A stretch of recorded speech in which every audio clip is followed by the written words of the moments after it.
Thanks. Good afternoon, guys.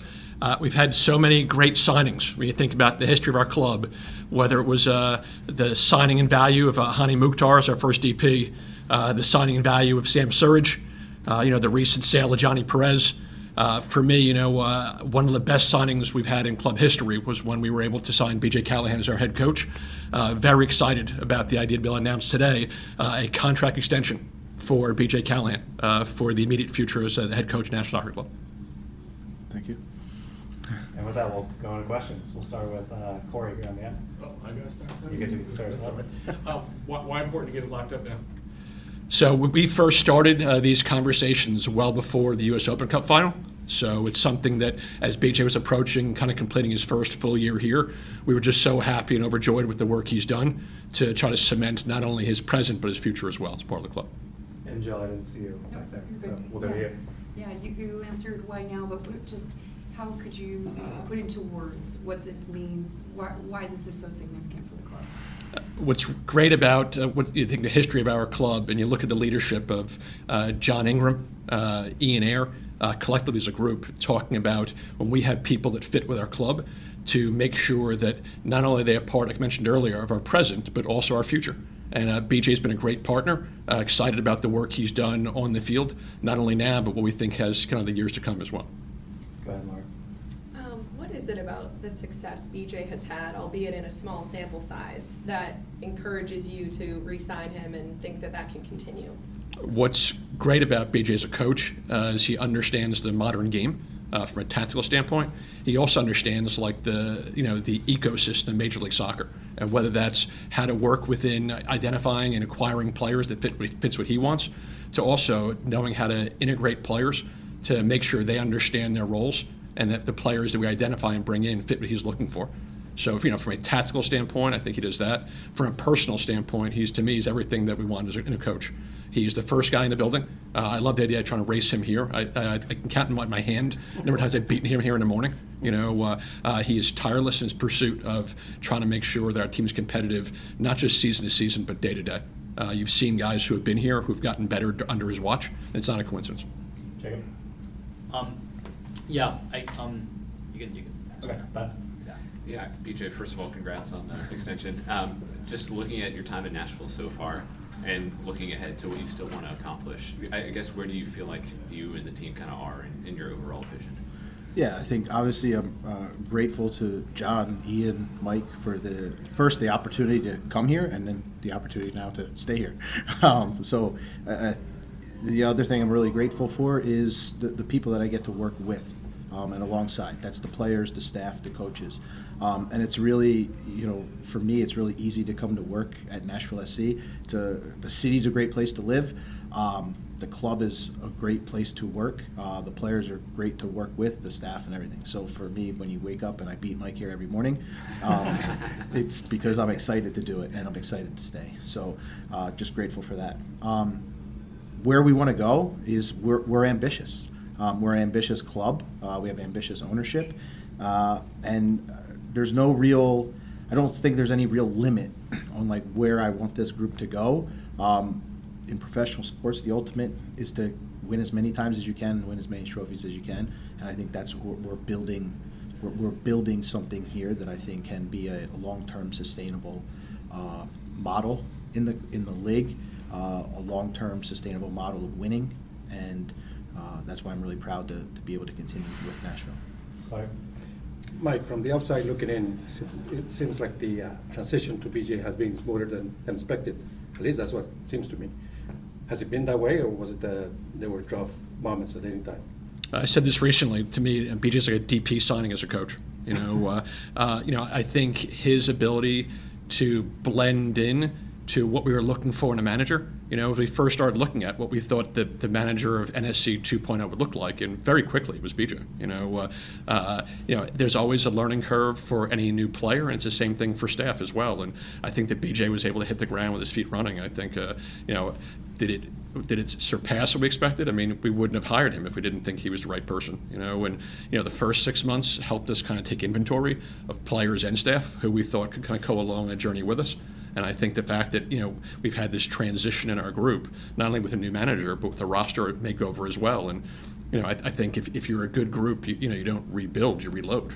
And for us, we've been able to do that, not only like in the present, but when you see with some of the moves we've made to bring in players that provide sustainability for us for the future as well. I think it bodes really well for who BJ is now and who he'll continue to become as a manager. Well, BJ, there's been a lot of conversation in this club about NSC DNA and what that has meant from the beginning and how that's evolved now under your leadership. Through working with Mike and working with this front office, where have you learned about how your values align with the clubs of members of the organization you're joining, just from a soccer standpoint, and how does that make this place an organization the right fit for you? Yeah, I think when I was first approached before I came here, you kind of hear about those things, the Nashville DNA and sort of the mission and the vision, and now having the opportunity to work here for a period of time, like it's not just words, it's how we kind of do our work every day and how we treat each other. There's a huge amount of humility and selflessness across the entire organization. I would say starting with our owner, John Ingram, all the way down. Humility and selflessness is what we're built on, and then rolling our sleeves up and coming to work every day. Do we get it right every day? No. But are we committed to learning and growing and kind of committed to the vision of what we want to be? Yeah, and I think that's what creates this consistency for us, and allows us to all sort of work together as equals, and that's really refreshing, and I think that's what's going to continue to push us forward. Steve? I guess too, if I can sneak in, Mike, to do a contract extension this early, necessarily in his tenure, how important was it to do that and lock him up for even longer than you had? And then from BJ's perspective, to know you have that certainty, how does that help you this year and beyond in building on what you've already done? I think you've seen it with players that we have here. When we have someone who's been successful, we try to lock them up. It's the same thing with staff. And BJ mentioned earlier, and I think it's something that echoes throughout the club. I mean, that starts with our owner and about how he wants to conduct business. We always talk about being professional. It's less about how much money you make, it's how you conduct your business. And for us, I think when we have people that we think fit, Will talked about NSC DNA. That's not just players, but staff as well. For us, we want to reward people for work well done and keep them as part of our club for a long time. Yeah, and for me, it's, obviously I think when you're valued, it gives you that confidence to take risks. It gives you that confidence to be bold. That's what we want out of the players. That's what I demand out of the team. And the only authentic way to, express that every day is to do it yourself and lead that way. And I think obviously, having this extension, which I'm really grateful for, is it gives you that confidence and that stability that you have support from management and ownership, and you can go be bold and be brave as a coach, and that can authentically extend to the team. And that's ultimately what we want to see on Saturday nights, as a team that's collectively fighting for the city of Nashville. BJ, just real quick, when you take a new job, you think you're a match, you hope you're a match. How long did it take for you to know that you were a match? Yeah, it's kind of what I alluded to earlier. Obviously, when you go through the beginning of the process, it's there's a part where you're feeling each other out, but you're listening to what they say. I don't have the exact timeline, but right when you walk in the building and you kind of flick the lights on and you have your first meeting with Mike and sort of the management team, and you kind of start to outline things, you could feel right away how collaborative it was, how open-minded it was to different ideas, and at the same time how you get challenged. You get challenged in a really professional, fair way, but that's what you want. That's how you get better, and that's how we all collectively get better. So it was in a very short time. BJ, how has your time here impacted you as a coach? I've grown a lot because I've screwed up a bunch. But again, thankful that I'm in an environment that I can mess up, that I can, sort of at least also show that I'm willing to learn from mistakes and grow.